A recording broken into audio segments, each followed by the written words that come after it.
Oras ng paglalaro ng mga atleta para sa R1AA meet sa Ilocos Norte na-adjust dahil sa mainit na panahon. Ang detalye sa report.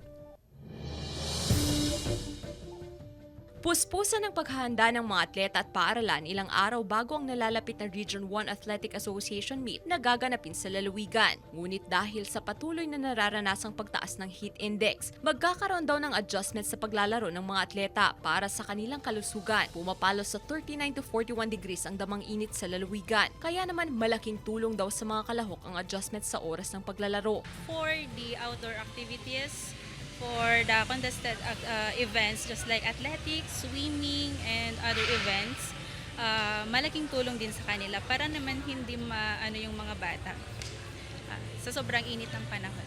Adjusted na rin ang training hours ng mga atleta at tinitiyak muna ng mga trainers at coaches na maayos ang kalusugan nila bago sumabak sa training.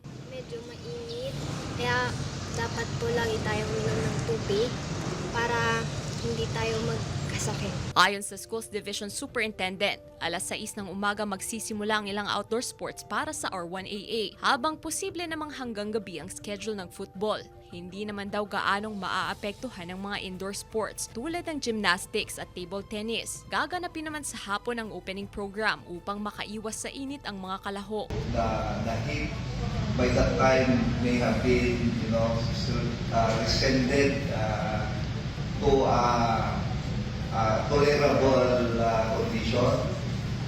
Games that are exposed directly to sunlight are scheduled extremely in the morning and in the afternoon.